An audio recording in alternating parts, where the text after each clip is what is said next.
And we are live, Black Box Radio. We are in the box.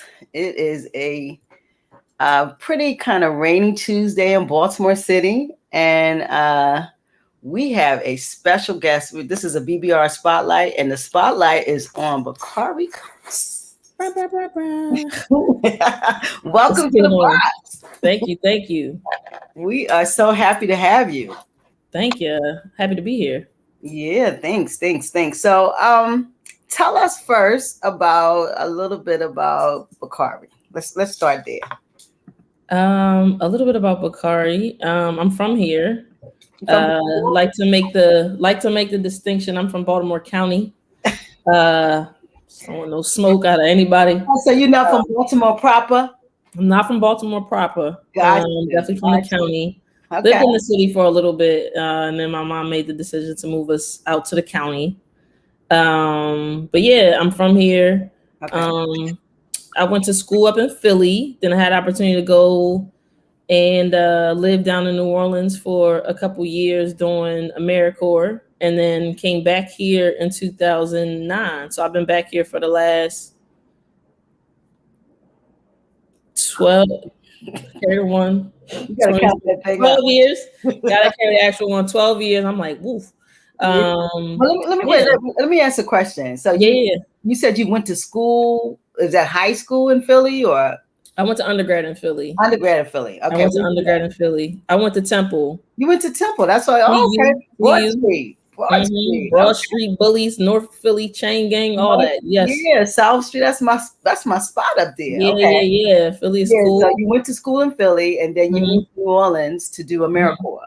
Yes. Okay, got it. And then I had throughout high school and college, I volunteered for the NAACP's AXO program. Okay. So I ended up getting a job for the AXO program, which is what brought me back to Baltimore. So I've been back here since 2009. And yeah, I've for the last 10 years, a little bit. I don't count the first 2 or 3. The time that I was in New Orleans, I started like kind of tinkering with websites, Okay. and kind of teaching myself a little bit of this and that. Really, just out of frustration and feeling like, wow, this is very expensive. How can I cut some of these costs? Um, that was pretty much the motivation. Just this is That's wildly always motivation to learn something. Like I ain't got no money for this. yeah, and yeah. So when I came back, I felt really frustrated, and it had been a frustration when I was in New Orleans as well. That there just weren't a whole lot of spaces to go to, just like connect with people. I felt like it wasn't necessarily trying to make like new friends. I had friends that identified as straight, but I felt like there was no like actual queer community. Got it. So when I came back, shortly after I came back, I started an event series with a friend of mine down in DC, mostly in DC. It was kind of like a rotating um, house party called Wine and Lesby Friends. And then started a brunch series called Boys of Baltimore.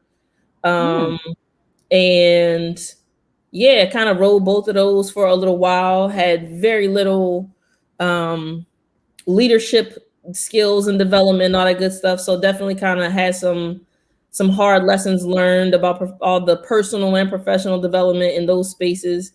And then yeah, pretty much I went back to grad school, or I went to grad school, studied business administration. And for the last couple years, well, the last 2 years, we kind of everybody pretty much been doing the same thing, quarantine, but pre-quarantine, I was hosting an event series called Her Sweet Release, which for me was kind of like a graduation of Wine and Lesby Friends. Okay. Yeah, so I feel like over the last 10 years or so, I feel like I've kind of gotten into more of a groove in terms of like creating spaces, especially for Black folks, Black queer folks, Black non-binary folks. And this summer, I hosted an event, a Juneteenth event with a good friend and business partner of mine, Oshun, from the River Oshun. We hosted a Juneteenth celebration here. Um, through Black Owned Baltimore, which I felt like, wow, I can't believe nobody purchased this domain already. So I decided to purchase it. And I'm kind of, just like tinkering and growing and experimenting with things in that space. So, so Black studies, business, entrepreneurship, food, culture, wine, all of those things I feel like and I grew up in a Baptist church, which I feel like is kind of a really critical and pivotal part of my background. Oh yeah, we're gonna talk about that. We're gonna talk about All that the time. Yeah, So we that's definitely going to the church because you told me that's how you first started speaking. yeah, So yeah. So we're that's a gonna big back up to that. But I yeah. wanted you to say what you do here because it kind of segue into what's going on in Baltimore. This is BLaK Pride in Right. Baltimore, in Baltimore, and Mm-hmm. so I wanted to bring someone in who has actually done events for the queer community. Mm-hmm. And also that was young, gifted, and Black, of course. And so that's why we got you sitting in here with us today. And so I wanted people to kind of hear what you were doing. When you got back to Baltimore, you wanted to create space for action for your community. Mm-hmm. And that's anyone. You want to be able to spend time with people who have like experiences. Pretty much. So it makes a lot of sense. And so pre-pandemic, you was doing all of that. Also the lesbian brunch, the boy brunch. I think I got them all. And wine. Sweet release. Yeah, sweet release. So you were doing all of that. So now we've been in a pandemic for we're going on 2 years, sis. We're coming up. We're coming up March, it'd be 2 years. And what have you been doing? I mean, so what has BaKari been doing in this time? I know you did the Juneteenth, that event. So what are you doing now? To be honest, not a whole lot. Okay. In December 2019, we're scheduled to have a New Year's Eve event at Cobalt, which is where the Juneteenth event was. Okay. And the sister who was the event planner, she passed away unexpectedly. So it was kind of like, it was You're kidding me. Not at all. And Kina was a Black queer woman. She was relatively like well known in, I think, the queer community here. I met her actually working at the NAACP. And that was kind of like her, everybody has like their side hustle. So that was like her second, her second career, her 5 to 9. So I decided to, not pull the plug, but to pause obviously on that one. So that was December 2019 and then the pandemic. Yeah, the pandemic started in March, so you never got to start again. Okay. So we went the length of 2020 and Cobalt, which what is Cobalt? That's a club. What is Cobalt? It's called a co-working space. Oh, co-working space. It's in Hamden, and it has like 3 floors. So it's a pretty, and ironically enough, it's a renovated church. I think it was a fire in the church at some point in time. So they rehabbed the church, and now it's like a co-working space, so people can come in and rent an office, or like rent space for the day, that type of thing, and host events. So we already paid the deposit and did all of that, which is why we ended up basically using that space and kind of deciding to pivot and do the Juneteenth event in that space. Because it was like, well, we've already done the deposit. Who knows when we'll be able to have her sweet release was pretty much, it was definitely like small scale. So I think even for New Year's Eve, I think maybe we had 100 people, but very small scale. So that space was, we were intended to do something a lot more extravagant in that space that just wasn't going to work, obviously, with the parameters around COVID. So pivoted there. So in terms of queer explicitly, no real plans, just because we're trying to figure out what the deal is. You know what I mean? So yeah, we all at zero. We're all at zero. Yeah, it's all to be determined. Yep. So. And the pandemic definitely, it slows down your ability to even be around others. So just planning things, you got to think about that. Being in closed spaces, exposing yourself, exposing people. So it's tough too. Yeah, because it's also like nobody wants to go to a party and it's not like it's not when it's not enough people in there, it changes You're right. I don't know what you call that, but it changes the overall vibe, and you know what I mean. So it's like because of COVID, you automatically have to have less than capacity. So Yep. how do you? Yeah, so still trying to figure out how to navigate that space. I think it worked for Juneteenth because it was more artsy. It wasn't really a party. There was music, there was sangria, all of that, but um it wasn't the same kind of like we're trying to show off, we're trying to get shows kind of vibes, I think. You know what I mean? That I feel like is like the celebratory nature of Pride in general. So Okay. yeah. Okay. So pivoting a little bit there, I feel like it's to be determined. I definitely feel like that's for me, that's it's very like close to my heart, like trying to create those types of spaces. But now Yeah. it's like trying to I guess just get more creative about the recipe. You know what I mean? How do you do the Yeah. vaccine? Do you do the proof of the negative test? Do you like all of those things are like all just variables in the equation of how you gonna make it happen? So I really think that the government at some point is going to streamline the process to maybe like a card once you've been vaccinated, or there's going to be something to identify. I think it will. A Because they coworker do just came not back want to and go they had through this. the Yeah, they don't want to go through this again, and also the mm-mm. outbreak of it. So they're going to Right. find a way to streamline this. Whereas, you have something, or it's going to be some type of identifier. I don't know what it's You going to got be. the rapid test too. Like my coworker Okay. just came back from Germany and he had like rapid tests in his backpack. Like, oh yeah, you just self swab, boom, Yep. and then Yep. you present that like in real time. So yeah, so we're getting So there, that's but another expense I don't for feel the like we're there mass. yet. Say again. Yeah. I said that's another kind of expense. The self, when you bring it, it's another expense to have somebody test it, and Exactly. so it makes your party on a different level because now you got to add these added expense. Exactly. And people And don't want. And time. people in Baltimore in time, people don't want to spend And $10. contact, yeah, contact Yeah. tracing. So when Yeah. somebody is, then Yeah. you gotta have the chain to reach out to all of those people. It's a lot more, which I Yes. feel like because the queer community is sensitive, I felt like I was trying to take as many precautions as possible in terms of like safety and security. And we've shared the location, but just really trying to be mindful, you know what I mean? Letting people know that there's parking available here. Do you need somebody to walk with you to your car? That type Okay. of thing. But yeah, COVID is another layer. And to be honest, it's another cost. So It's another cost, another animal, another something to think about, and it's yeah. bigger almost than your event. Thinking about Yeah. it's bigger Than than the event. anybody's. Than The safety anybody's. of Yeah. it. Yeah, the safety of it. And Yeah. so and that's what's probably been the most mind-boggling of this process is you can't really go out and do anything. Like quarantine is absolute. You can't make out, well, okay, I'm gonna go this place. No, nothing. There's nowhere No, to be. no, you're not. Have a Yeah, seat, time out. It's time out. yeah, it's absolutely time out. Real talk. And so but I can understand, your precaution, and you have to be, you have to be. So the event, you're chilling on the event stuff right now. Yeah, Juneteenth was the last one. We did do the wristbands.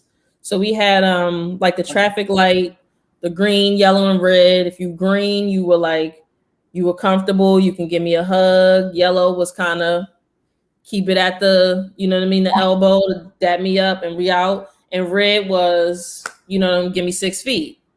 And I Wow, think that was I love that. cool. That was cool. That's But cool. I think that also the other component is that, when you add alcohol, Yeah, that all ends. can I even see the colors anymore? What is everything's tie-dye now? What are we doing? So that's a Yeah, whole nother, yeah. So it's a lot more to just figure in. I haven't figured it out yet, but it's the wheels are turning.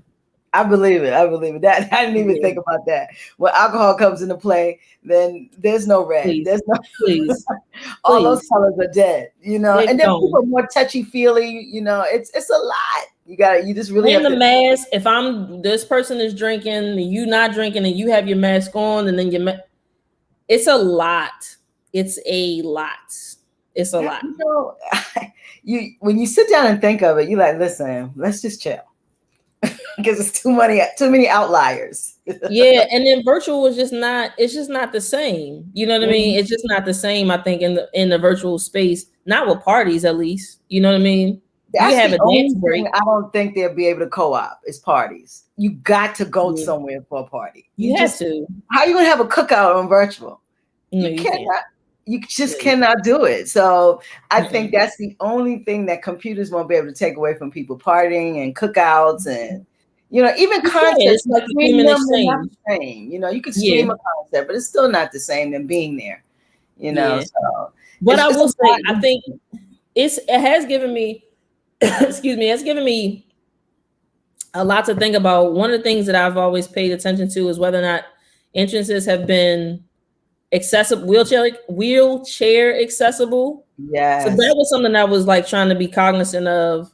But now it's also like, well, what are the options for us to make this, to have a virtual component, even if the whole event's not virtual? Because one of the things I heard a lot of folks talking about on Twitter was like, if you're wheelchair bound, or if you are differently abled and you don't have the capacity to go to these types of events, generally speaking, you still might want to you still might want to participate virtually. If I'm somebody that's not used to doing the virtual, Like an I'm e-ticket. thinking there's no comparison. But for folks who that's something that they, you know what I mean, that they do want. So honestly, for me, I was like, dang, I can't believe this just never crossed my mind before. So I feel like it's another layer with COVID precautions, and then another layer to try to figure out how to make it virtual for those who that's their preferred form of engagement. So the Yeah, wheels because are there are definitely some. There is a dynamic that don't want to show up. They want to look from they want to be from afar. They might have, like you say, disabilities. So that is something. I'll tell you, this virtual thing that's been created. Well, it's been here, but COVID has been on 13,000. But it is something that now it gives us so many options. You can't even now. Now you got to think of how to make the options for yourself because there's so many. Like, what option can I use to do this? Because it's so many options. So that's you're over here making me think. I'm like, dang, it's a lot.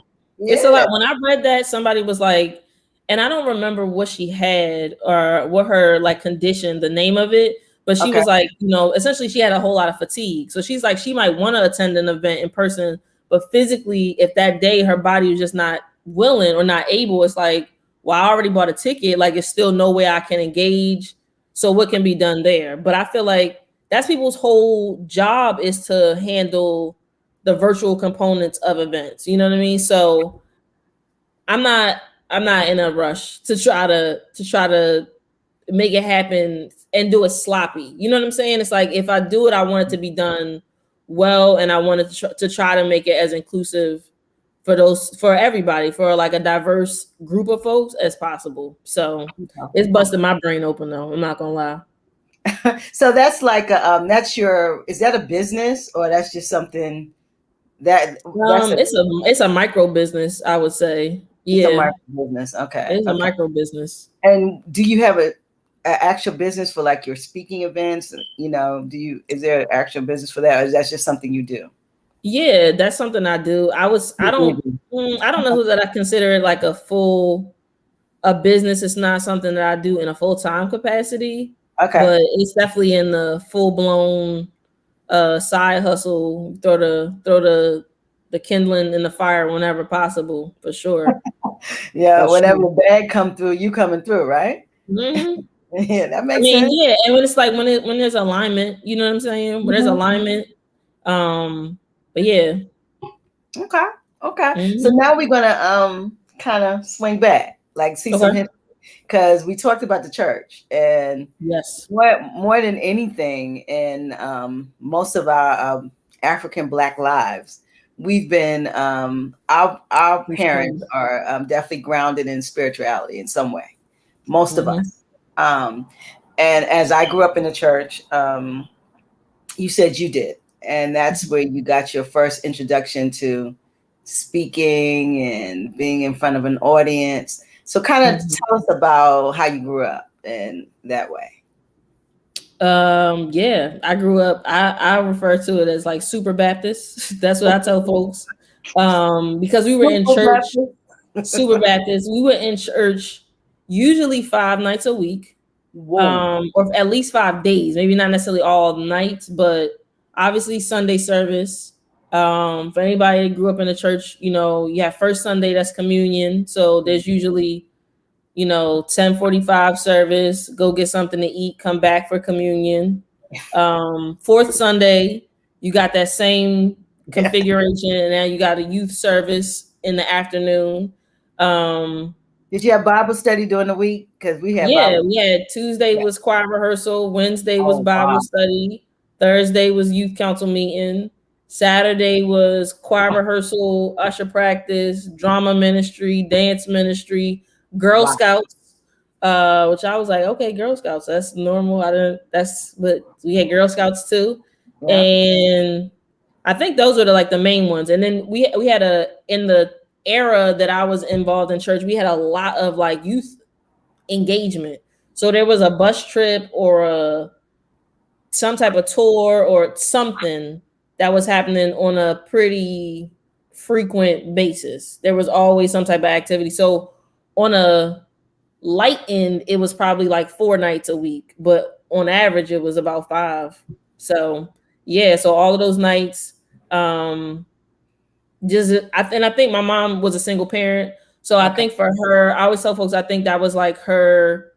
People say that the idle mind is a devil's workshop, right? That's what Especially happened. church grew up saying that, hearing that. So she was pretty much like, we're gonna keep you engaged, we're gonna keep y'all busy, occupied, just working on something. You know what I Yes. mean? So you're not just sitting. And I mean, I think for most folks, I think less so now. But then it was like basically the equivalent of like from what I'm told, for people that went to the Boys and Girls Clubs and community centers and stuff like that, it was like the closest thing that we got to like a community center. You know what I mean? Yeah, Or your Boys church and was Girls the Club. community center. Oh, okay.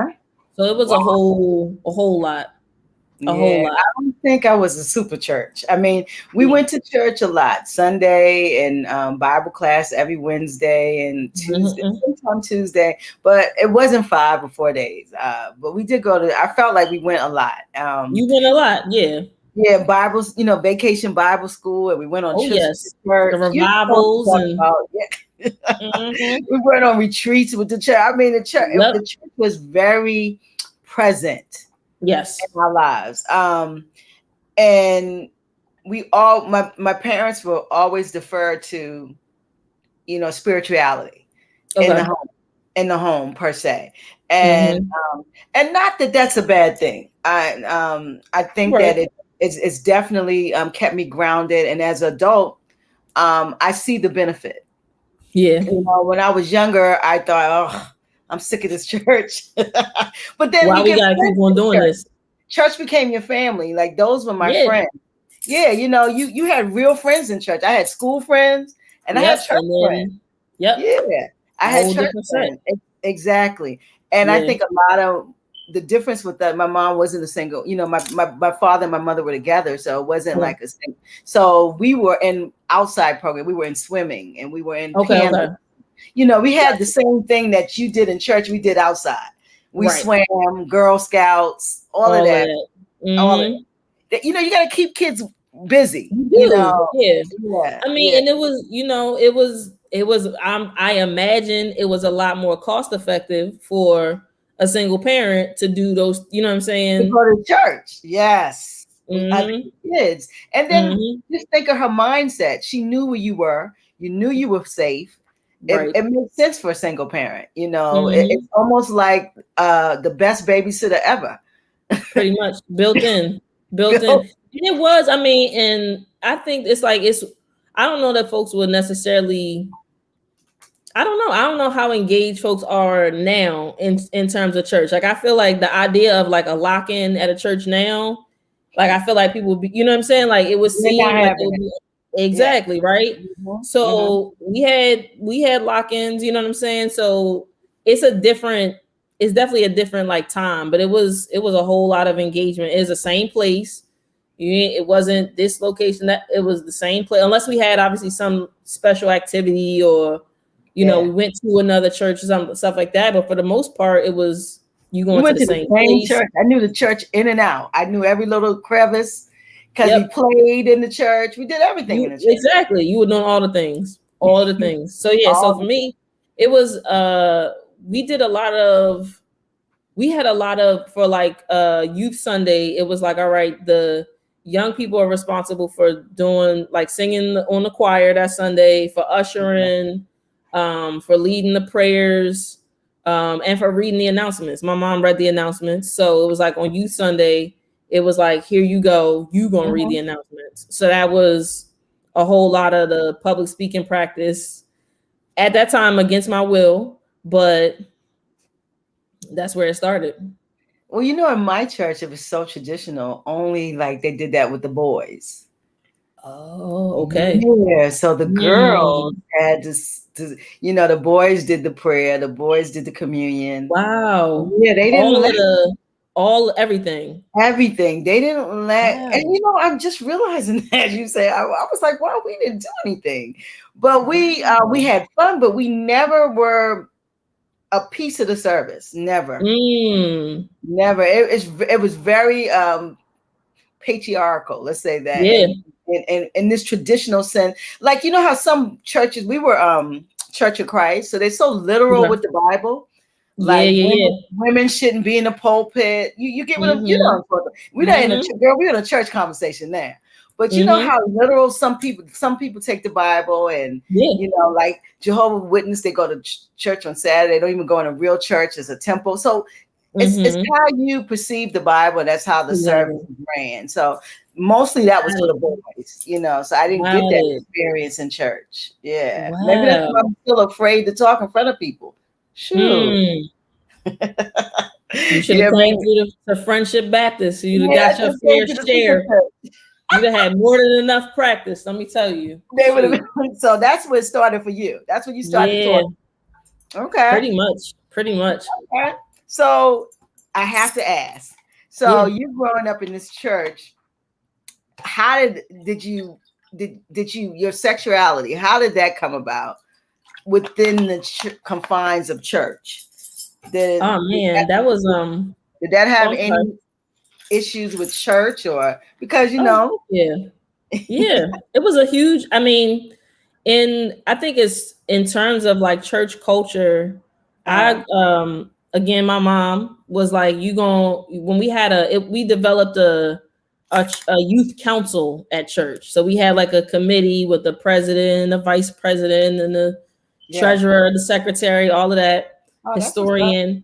And I remember we like being in church, and my mom was like, all right, I think you should volunteer to be one of these roles. And I remember literally being in the cut, and they started with like the secretary, the treasurer, and I was like, I'm gonna just let them keep on. I'm gonna fade to black. I'm gonna mind my business.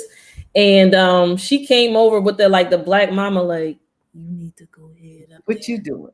And I was like, no, I'm good. She's like, I'm not. It was basically like, I'm not asking you, I'm telling you. So I ended up being the president of the youth council, which meant it was like even more. So she gave you the president, not even the vice president. Yes, not the treasurer. She was like, go up because I stayed in the cut. So by the time she came, she was like, I'm gonna let you volunteer for something, but I thought I was being split. Volunteer. And now the only thing that's left now to go up for is the president. Because I was like, had I known that, I'd have opted for like historian, so I could just take pictures and head out. But so I ended up having to do like that. So yeah, I think that, and my mom is like quintessential AKA. So very feminine. Wow. And yeah, so for me, it was, I think that I didn't understand at the time the difference in both my orientation and my gender expression. But for me, when I came out, it was I came out to my sisters. Well, wait a minute. Wait a minute for BaKari. Kind of explain that, because I don't really know what that is. So you said your orientation and your gender, because I want people to kind of understand. So you said So those are different. So sexual orientation is essentially like what you want to do with what you want to do, or not what, but who you want to I guess experience things with in terms of like your physical body. So that's Okay, like considered your your sexual relationship. orientation, Okay. right? So if you are a man that wants to have sex with other men, then we call that gay. If you're a woman, right? So we have Okay. different terms for that in terms of sexual orientation, Okay. regardless of your aesthetic. And then Okay. you have your gender identity, which is you are a woman, and we say you are assigned female at birth. And in our culture, we have these particular set of gender norms that these are the things women do. So in the church you grow up in, women do not, y'all don't usher, y'all don't do the announcements, y'all don't do any of those things. Gender Yes. wise, you put on a dress. Yeah. I'm sure there was, cultural norms around what you do with your hair, your Yeah. makeup, et cetera, et Mhm. cetera. So that's Yeah. your gender, and that was it. So for me, I didn't. And there are plenty of people who identify as lesbian in terms of the sexual orientation, but are quote unquote feminine, and the term now for that is cisgender, which essentially just means somebody assigned you female at birth. You were assigned female at birth by your doctor. These are the typical rules or norms that we say that women do and perform in our culture. And those feel, generally speaking, those feel up and down, like those feel in alignment for you.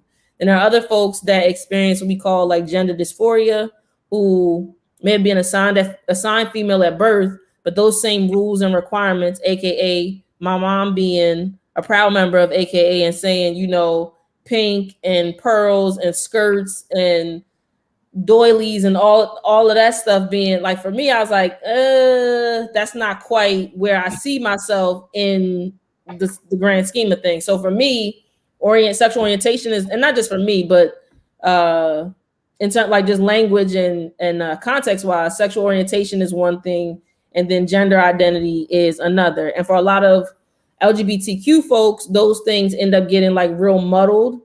Okay.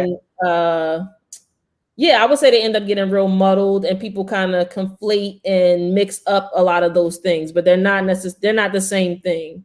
Okay. But yeah, so that's kind of the general breakdown between sexual orientation and gender identity. So for me, I came out in terms, like, I knew my sexual orientation, and I just essentially, I don't think the language really wasn't there, but I was just like, I just didn't consider myself quote unquote femme. I just wasn't really.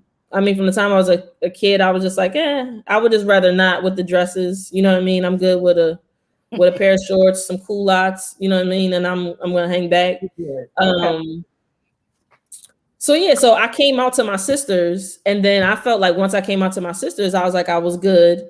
And I remember I posted a photo of me with like suspenders and a tie on, and folks from church saw this was like throwback. This is a MySpace page. So folks from church saw it and Wow. was like, yes. So it was like, oh, it was a whole thing. Like, literally, I remember my cousin telling me, like, girl, your MySpace page then blew up the church. Like, that was what she said. So it was like, I was like, and I just wasn't thinking that like other folks would see it.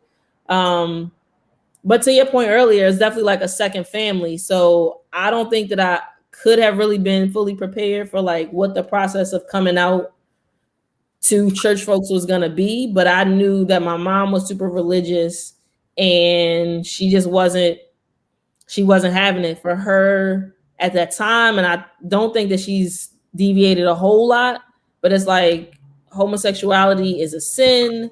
Really anything other than heterosexuality is a sin. Yeah. Um, and to be condemned. So that was it. So for me, it was rough. I mean, I felt like I'm blessed that my sisters are mad supportive. I'm pretty close with them. So I had that level of support, and I had insulation and support from some close friends. Sure. But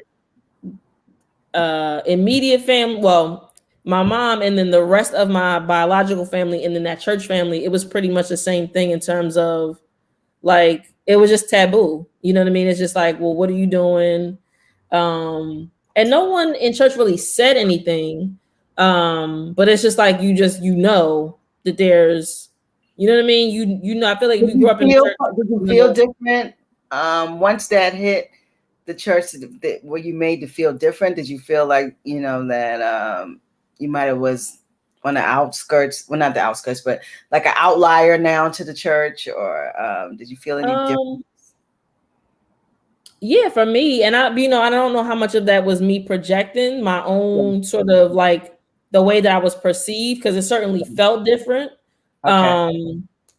But it's kind of like, I don't know how much of that, like, am I assuming this? Am I projecting that? But Yeah. it definitely felt different. It felt like, everybody sort of knew, like, it was kind of like very clear that there was like a rumbling. And then I have enough, the, like, again, like a cousin who was like, yeah, like everybody knows, you know what I mean? It's then spread through the grapevine. So I knew that everybody else knew at Yes. that time. So they were talking about the situation, but not to you.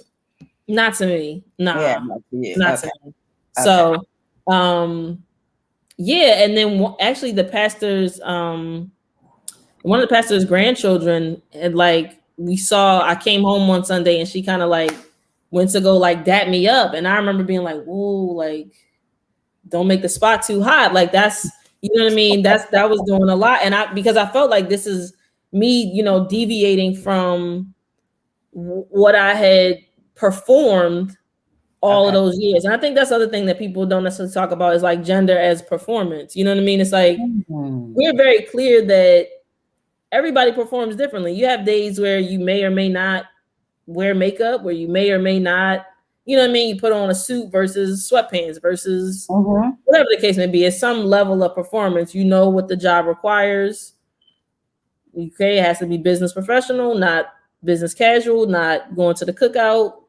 You know what I mean? Not athletic wear. We know those things. So yeah, so gender expression I think is somewhat performative, and I felt like I had learned the requirements of the performance. So which I Mm. think a lot of queer people do, especially generationally. The older you get, the more accustomed you had to be to performing. So it's a very interesting space where it's like perform this way. And the thing that I did get was like coming out and being kind of like accused of lying, or like you've been fronting this whole time. But it's like, are you fronting or are you performing to maintain your safety? You know what I mean? So yeah, so that's it's been a I think So you said it's been a journey. fronting versus performing. What is it like? So you just said fronting or performing. It could be either. I think it could be either. Well, because the way that it was framed to me was like, you've been lying this whole time, right? Like you've been Mm. lying about who you really are. And it's Got like, lying implies, I think, to a certain degree, that there was a choice. And I know myself and a lots of other queer people have been like, well, if you come out, you're losing. If you come out, then you're relinquishing your access to resources, right?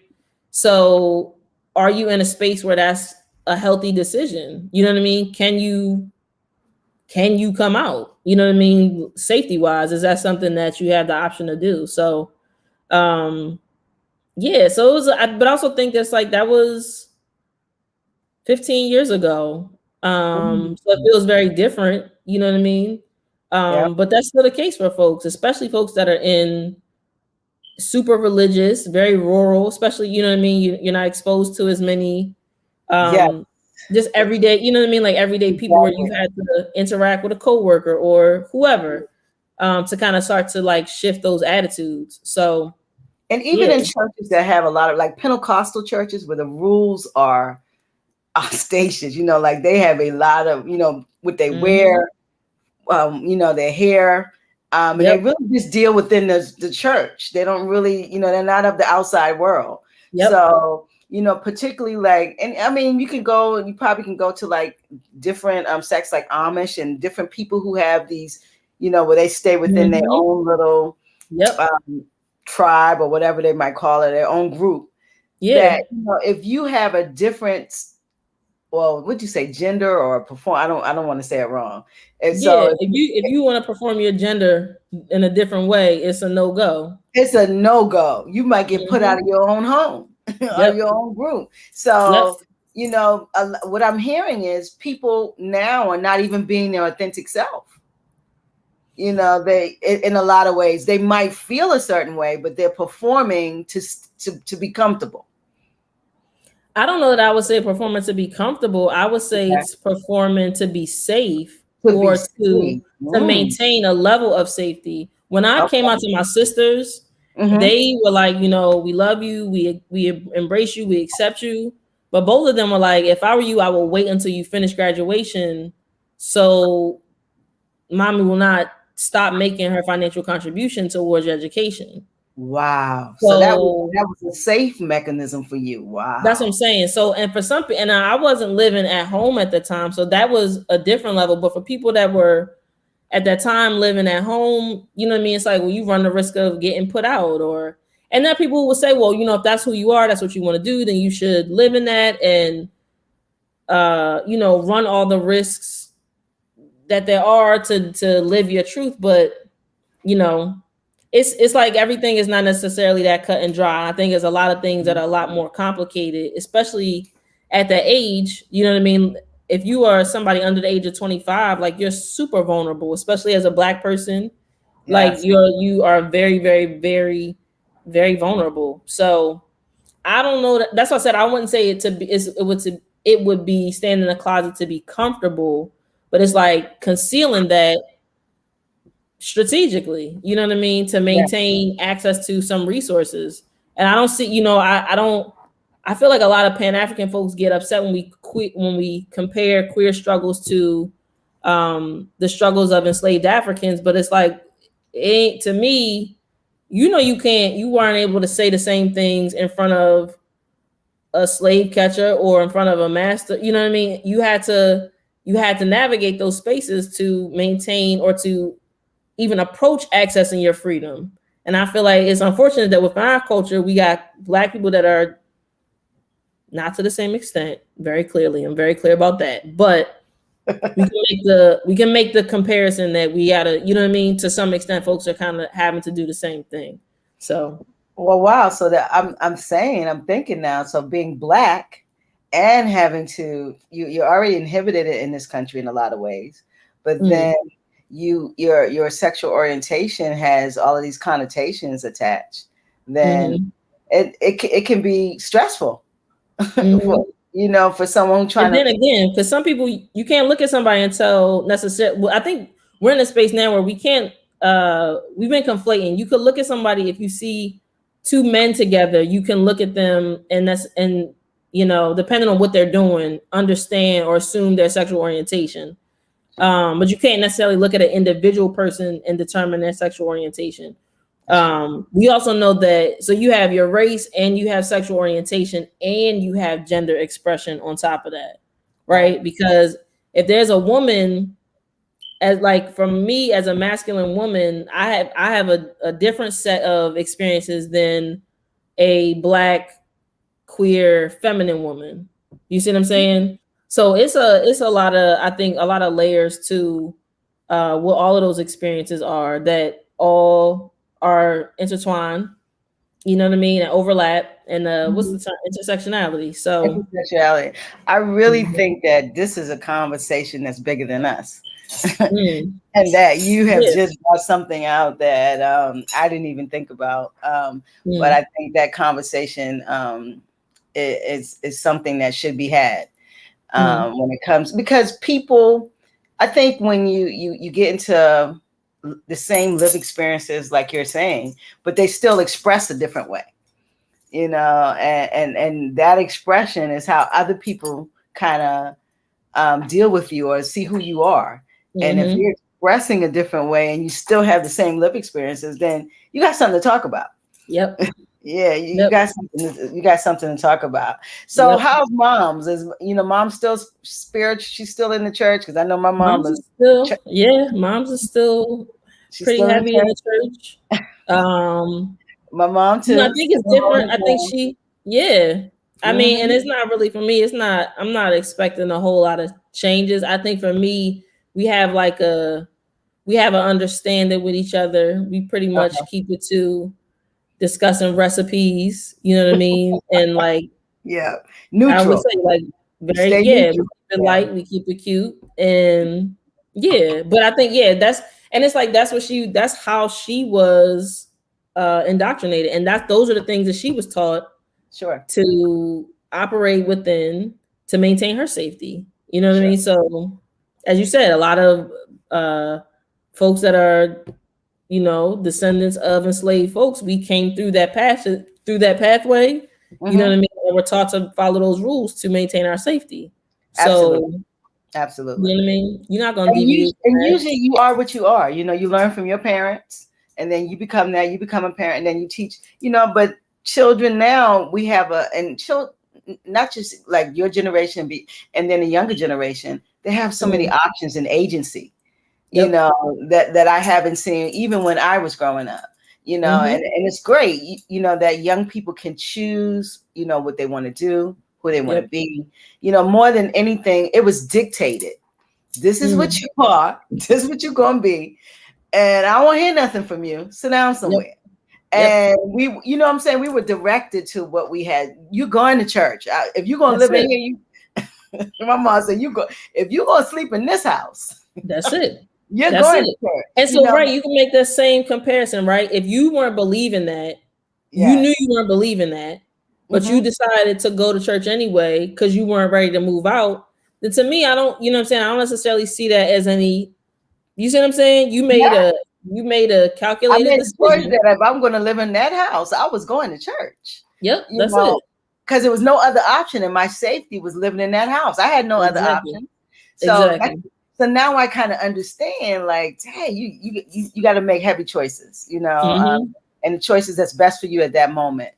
And I think we all do it, but sometimes it's not attached to our sexual orientation, or it's not attached to those. Right. But we all are making choices. I made the choice. It had nothing to do with sexual. It had to do if I wanted to sleep in a bed. Right. That's just it. Yep. Do I want some shelter tonight? Exactly. If I want a meal and have a hot house, I know I need to go to church when she told me to. And so we make these decisions. Yeah.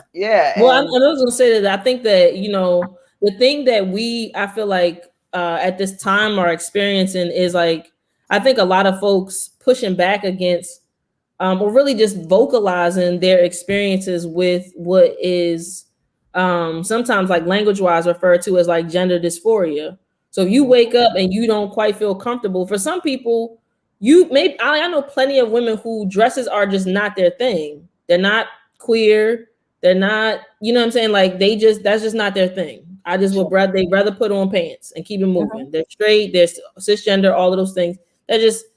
I think we are seeing a lot of young folks or younger folks who that's not their thing. And it causes them grief. It causes them anxiety. You know what I mean? And they're not as willing to like play that same, to just go along and do it. You know what I'm saying? I think we all experience like having to do things that we didn't want to do.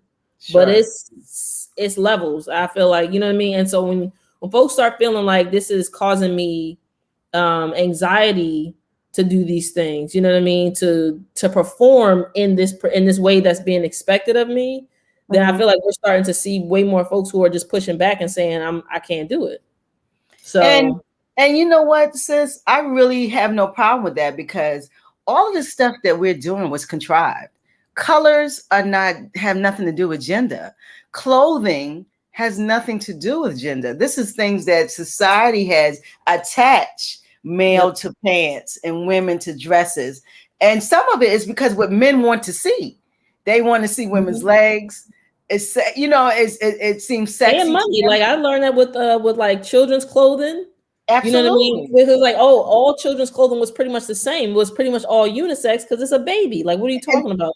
And then that was just financial. That was literally just to sell more clothing. I can sell twice as many now. If you can't pass the same capitalism, whatever. Part of that. Yeah, because the 15th century, there was no blue, no colors, no pink and blue, none of this stuff that this was all created. And clothing all of this clothing being attached to gender, they create that, but most of it is for money or it's for some type of capitalistic movement. And then humans fall in and we don't think about it and it becomes regular. And then now we attach a little boy has to wear blue. Sometimes it's asinine. And so now we have children with agency. Like, I don't have time for that shit. I'm going to wear orange, yellow, green. I see guys now, they paint their fingernails. No, and they're straight. They're living outside of those confines. Yeah, absolutely. They're not. Yeah, why? Yeah. And a lot of it is like, and people don't necessarily want. And I think it's also it's challenging because if you grew up having to do it, how dare somebody tell you you've been played for 50 plus, 60 plus, 70 plus, 80 plus years. You've been subscribing to it, and you didn't have this, but you didn't have the agency when you were fill in the blank age. You couldn't be able to challenge it. So you are just further and further, deeper and more conditioned. So, I mean, I get it. I think there's space, I think, for across like generations for everybody to have compassion. I think for my mom and I'm able to understand, like, that's how she was raised. You know what I mean? For my grandmother, she, that's how my grandmother is in her 90s. So do I really have tremendous expectations around her shifting her perspective around what she was taught to protect her? Nah. And someone's 90, they can think any way they want. Okay, you've been here 90 years. Above me. You do what you want to do. Like my mom's 80. I'm like, whatever you say, whatever you want to do, I'm fine with it. Because I think after you lived a certain whatever you're thinking, we're happy you're thinking. Let's start there. Yep. So, and I'm happy you're here to even think about it. So if it's not in agreement in what I'm doing, I can deal with that because I'm a grown up and I can let that roll off my back. You know what I mean? And so it's so interesting to hear this because I think I love the young people now is because they're creating their own space. But I know technology has driven that because they can Google everything. They don't have to. When I was younger, I had to think about what the other world was doing in the rest of the world. I didn't have the ability to reach another part of the world through the computer. True. It was just the beginning of the computers. And we didn't have the smartphone changed everything. In other words, true. The smartphone, it changed us. And then the laptop came. And so, but technology is why young people, they don't feel they have to conform. And I don't blame them, because they've been exposed to the world. Also, I think it's also, we are lacking a lot of wisdom. That story of the woman who she's cooking like a roast or something like that. And she cooks the roast in this main pan, and then she always cuts a little baby piece off and puts it in a baby pan. And she's like, that's just how she cooks it. Her daughter's like, why you cook it this way? She's like, I don't know. That's the way my mama cooked it, and her mama cooked it, and da-da-da. They go back, they find out, and they finally ask the grandmother, like, well, why you cook the roast like that? And she's like, because my pan wasn't big enough to fit it in, so I had to cook it in this part, and then so it didn't mean nothing. He holding on to it like it. So I feel like one of the gaps is also that we are not filling in with any actual wisdom. We're not filling in with anything other than this is just how I was told to do it. Tradition. Yeah, tradition. You know what I mean? Yeah. It's tradition, and it's not necessarily rooted in anything. And I think we're also at a time where we don't necessarily. I think those of us who have attempted to create new traditions. I think that, from my parents' generation in that like civil rights era, they were assassinated literally for trying to create new traditions. So, I mean, that was done intentionally, right? So who's daring to create, you know what I mean, and push back and be radical and create brand new traditions. So they were kind of relegated in their thoughts. Like, you have to stay here. You got to. If you know what's good for you. Yeah, if you want to be safe again. So almost they're just like they were living in society in their own little conformity. Like, you have to conform, but now we have free children, free information. And so we see so much into, so much innovation, I think. And it's innovating. And I really think the church is going to change. Because young people, first of all, young people aren't accessing it. That's number one. So nothing can stay if young people don't come in. And True. then, and I think totally, you know, people's thought of what Christianity really is changing. I really think that, because it's changed for me. I think that really, I'm gonna be honest with you, BaKari, when I got more grounded in being African and looking at my Africanness, Christianity became a joke to me in a lot of ways. Not the spirit, not my relationship with God and my belief in my spirituality. That is staying still. No one, nothing can touch that. That's personal. But this thing, this fear-based religion is a problem for me. You know, and I don't think fear and God exist in the same space. Right. And so how can you teach from something that spews a lot of fear and then say I'm going to access God at the same time? And I don't want to go into a church conversation, but I think that the church shall change, because when you expose your mind, it's hard to believe some of those things. Yeah. Because it's hard to make it go back. Yeah, I think it's going to back to it. Yeah. And I think as we see everything is changing, church will change too. The message will change. You see how we going to church has changed. You're getting on the computer. So I mean, I'm excited about that. I think more like the idea of like radical inclusion, you know, and it's like, trying to ask myself, I keep hearing people say like, well, who benefits from that? Whatever it is, it's like asking myself the question, who benefits from that? So when it's fear-based, who benefits from that? When it's, religious and, sees no room for gray area in a very gray world, who benefits from that? So it's like someone's benefiting from the control of it, you know, and the way that Christianity controls you, it came from someone who wanted to control. You know, there's a scholar, Anthony Browder. He did a lecture. Love him. Blew my mind when he was part of the inspiration for that Juneteenth show. Oh, wow. Okay. And one of the things I learned listening to his lecture was the tradition of ushers wearing the white gloves was rooted in enslavement, specifically white patrons not wanting blacks to touch their hands when they were putting their money in the offering plate, and wanted to make sure that they would be able to very clearly see if they were to touch the money. Even our traditions within Christianity, it's like when I learned that, I'm like, well, you can't hear that and learn that and not. I mean, I guess you could if you wanted to, but for me, I couldn't hear that and learn that and not want to start peeling back even the more later. Why wouldn't you want to know the rest of it? And you have to know that it's the fear and some of the traditions of Christianity was white people and their and their problems with African people. And so, that's why I just have a big problem with it. And I think that we have to develop our spirituality in ways that it builds us and exposes us and makes us better people, and not just living in these boxes and not experiencing life because fear is you can't do this and you can't do that. It doesn't make sense. I mean, and I feel like I agree. I think it's and I just I try to keep myself reminded of how foundational Christianity is for the US, especially for the majority of folks who are, again, descendants of enslaved Africans. So when you challenge those things, you are also disrupting and challenging my foundation, my family's foundation, the last generation. So to do those things, like, you are disrupting a lot to come in and try to shake that up and to change that, because if that changes, then what? You know what I mean? Then what do you have? And you want to do what mama them did and grandmama did and mama them did that. But we got to look at has it helped us?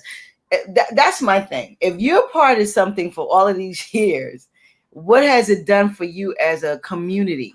See, and I have a very complicated relationship with that. I think specifically, I feel. Where's the growth?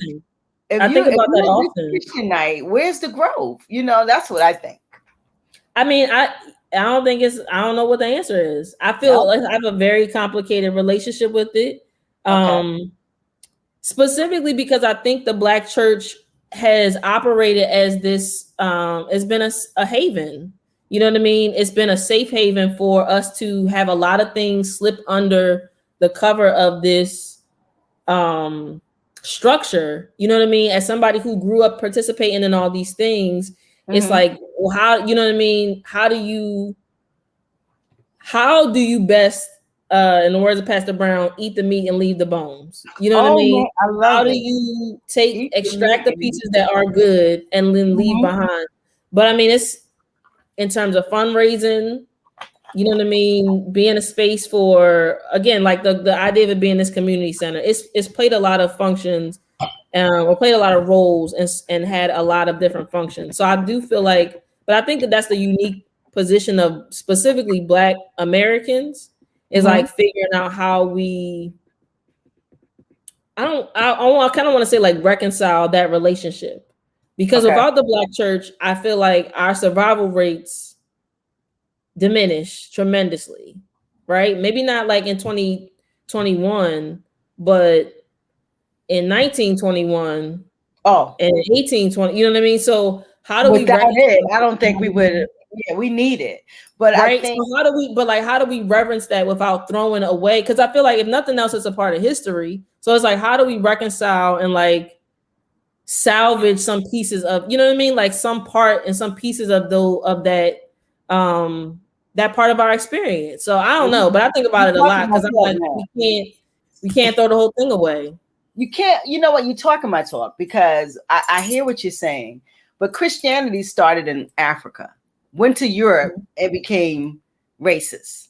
That's what happened. And so now what you need to find out is, first of all, who you are. And once you find out who you are, then you look for the spirituality of your people and what that was. And then when you do that, you see that Christianity was not something that you would probably normally practice, or practice it in a way that has been presented. The way that it's been presented is not the way that it started. It was flipped. And so I understand what you're saying is getting rid of the Black church, but the Black church is really the white church now. In all actuality, because the tenets of it come from this evangelical Christianity that diminishes us as African people. That's what I said. So it's like, how do we, and I'm thinking even from like an organizational standpoint, right? I had the privilege of working in the church once upon a time, and to look at the actual record of who was tithing, it was Black women, right? So it was literally like Black women are maintaining this entire structure. And I'm not saying that Black men don't play a role in that. And that was just in that one particular church. But just like, so how do we hold on to, that's what I'm saying, like, how do we hold on to those pieces? How do we hold on to this opportunity to be, you know, a soup kitchen, you know what I mean? A school, like all of these different pieces. How we hold on to that? So it can be a community-based operation. What the church is doing, because that's why it has nonprofit status. It's a community-based institution. Right. So we can have community-based institutions and then have spiritual blocks too. They do not have to coexist. The reason why they coexist in the African community is because we only had one place that we could actually gather, and that was in the church. Correct. So you get what I'm saying? So yes, I hear what you're saying. We can recreate those spaces. You know, that was what was given, and we can recreate it to better fit us as a people. And we need to do that. But you know, that's another conversation. Because you know, I love this conversation. I really do. But that's what I said. It's something I'm like, I think about it a lot, because I'm like, we can't do the whole, like, how do we navigate that? So. How do we navigate it? Because spirituality in church was a big part of my life. And so it's not something I could just put in a box and not talk about. Exactly. You know, when I go home, my mom wants me to go to church with her. That's a big thing, you know. And now that church is reopened, that's where she wants to go. Yep. You know what I'm talking about. Yep. I do. You know what I'm talking But so Mhm. I wanted to really kind of hear that, how the church, and your role, and your sexuality, and how that went down. So now you're older, and do you still go to church? Not really. Not Not not regularly. I don't belong to not like one you used now. to. Okay. Yeah. Mm-mm. Okay. Honestly I though, think I it's mean most for me, yeah. I mean I love gospel music. me too. Me Specifically too. Black gospel music. So I feel like I've said to like friends often, I'm like, I wish there was like a Black gospel non crazy religious denominational situation to like, you know what I mean, to participate in that wasn't that was because I don't know how like affirming, I think the term is like affirming churches, Mm-hmm. which are I guess like especially sensitive and thoughtful around like queer folks. But I don't think that my experience is that I think a lot of Black queer folks are not necessarily looking to have an other. We're looking to be included where we already were. So That's true. That's yeah. true. I, But I no, I would think. I don't attend. I feel like yeah, I have my own kind of like spiritual practice. I go from time to time, but usually like if my nieces have, a role in the Easter the Easter play, that type of deal. That type of deal. An event. So you go Mhm. for an event. Okay. Okay. Which as somebody who went all the time, it was like here come these EMCs, the Easter, Mother's Day, Christmas. I'm an EMC. Yeah, I'm So an EMC too. What call tables me be turning. whatever. Tables be turning. Yeah, it's all good. It's all good. It's Yeah. all good. Yeah, it is all good. So Mhm. now, so we heard you do the events, and that's the slide. So we heard your backstory. So we're into our what is the future for BaKari? Where is BaKari going? What does she want to do? What is something what you're Hmm. looking at? Where are you right now? I work at Impact Hub Okay. here in Baltimore, which is a space for like entrepreneurs and business owners to really like come together. It's another co-working space. We have a lot of them in Baltimore. They do. Um, yeah, and my job there is the Empower Program Manager. So we have a partnership with GoDaddy, where with the goal of getting small businesses websites. Um, so that's pretty much that's the like full-time job, which it doesn't feel like work. So that for me is like the whole all of that website tinkering that I was doing back in the day feels like, oh, this is kind of what the reason was now. Yeah. Yeah. Um, so yeah, so still doing consulting for small businesses outside of the full-time capacity, working as like a thought partner. So talking to entrepreneurs, especially startups, about what their idea is and helping them flush it out, process it. Um, Okay. Volunteering with Black Yield Institute, Oh, which is my like a man Eric. farm You and up there with food. Eric? My man Yeah, Eric. yeah, Yeah. yeah. Yep. Okay. And what else?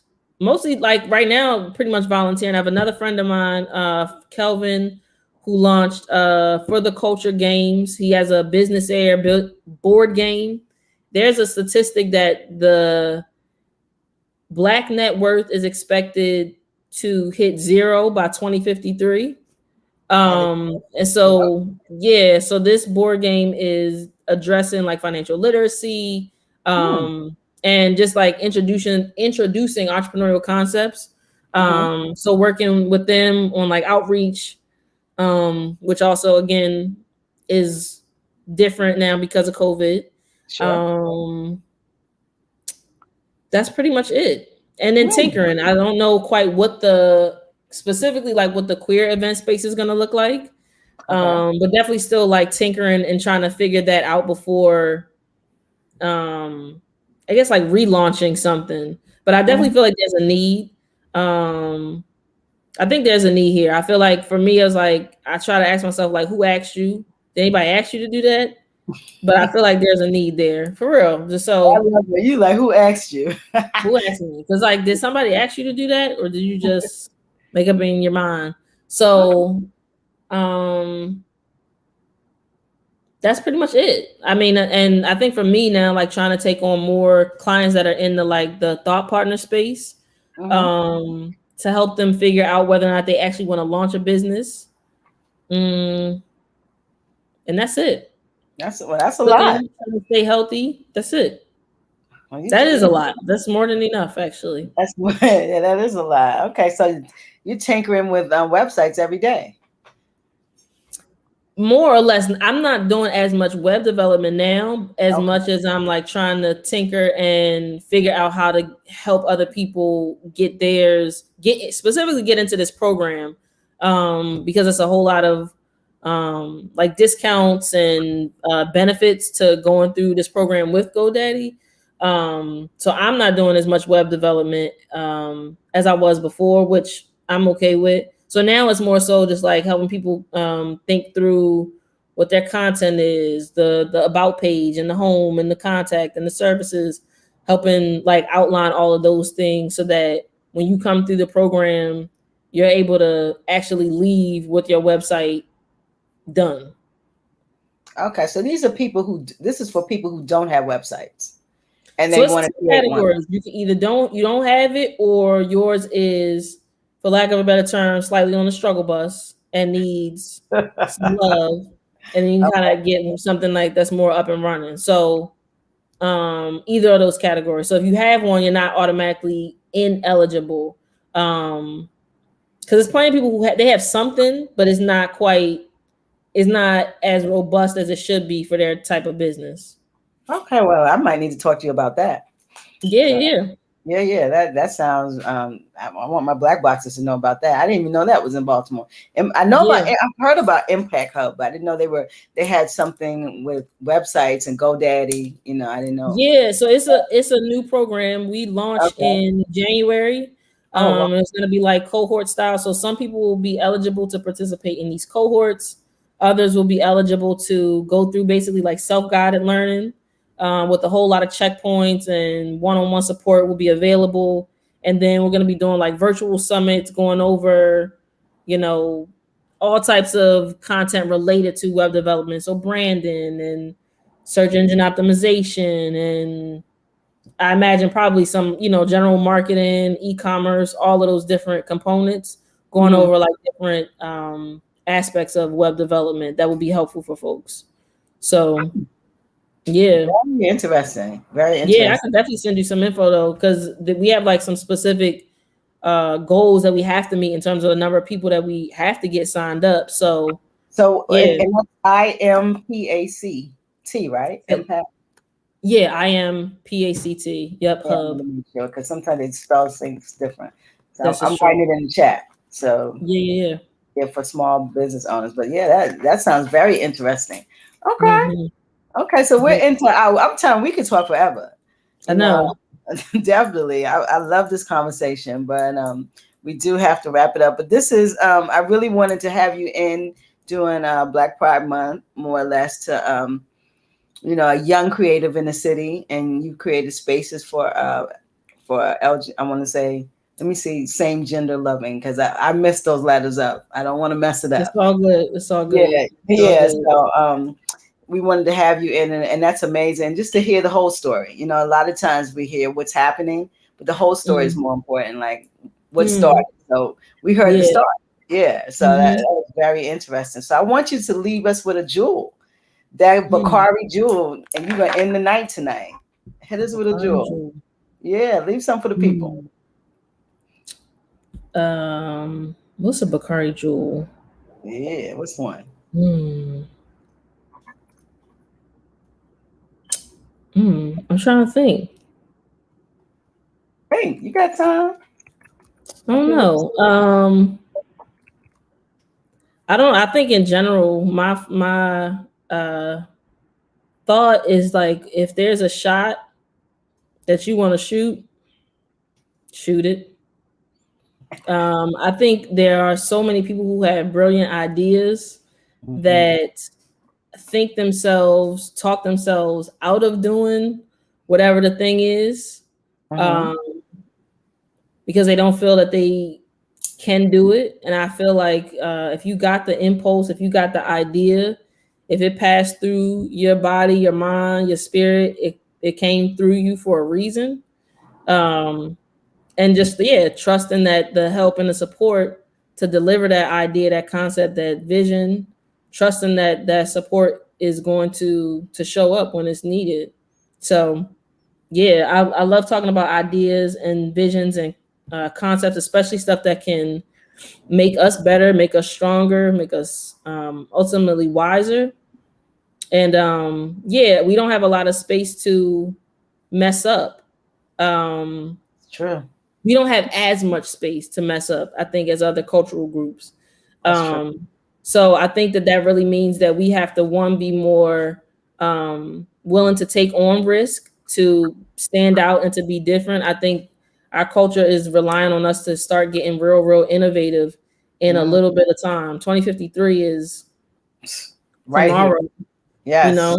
So I think, so shoot the shot, go for it, whatever it is. I don't think we have anything to lose by taking those chances, and none of us are getting any younger.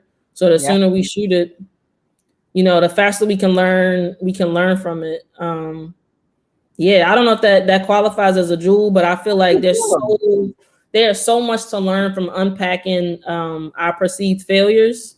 That is definitely a jewel. You're saying take chances and be intentional. But at least try, do it. Shoot the shot. With the first week release, when I launched the series, I did flyers and I went to an event and passed out flyers. I literally walked around the event and saw my flyers on the ground. And I was like, dang, okay, that didn't work. That didn't work. And I pivoted and did business cards instead and was like, this is an upscale event. You can't do an upscale event with flyers. You don't pass out flyers for an upscale event, but business cards is something that is more appropriate for this type of, real, like kind of black tie sort of vibe that we're going for. So to me, it's like, there's no other way I would have learned that lesson unless I took the L and was able to actually like transmute it into something different. So I feel like whatever it is, shoot the shot. You have 10 times more to learn from doing it and figuring out and tinkering and reverse engineering and figuring out what went wrong than you ever will be able to glean from the sideline. So do it. Pull the trigger. Shoot the shot. Shoot the shot. Listen, y'all, Black Boxers, you heard. She said shoot the shot. I agree with that one. I definitely agree with that. So you want people to get in touch with you, or do you want to leave me? Yeah, you can check me out on BaKariJones.com, first name, last name.com. My coming out story is there. It's on my website. And if I can be of support, especially around food, around Black youth, around Black queer youth, and about innovation and technology, please hit me up. BaKari Jones. Thank you for the space. I appreciate it. I'm definitely going to put that in the chat, but BaKariJones.com, right? Mm-hmm. Okay. Excellent. All right. Well, this has been the spotlight has shined on BaKari Jones tonight. We want to say happy Black Pride to everyone. Happy Black Pride, y'all. Yeah, October 2020. And we are boxed out and out. We out. Deuces. Yes. Don't go anywhere, BaKari.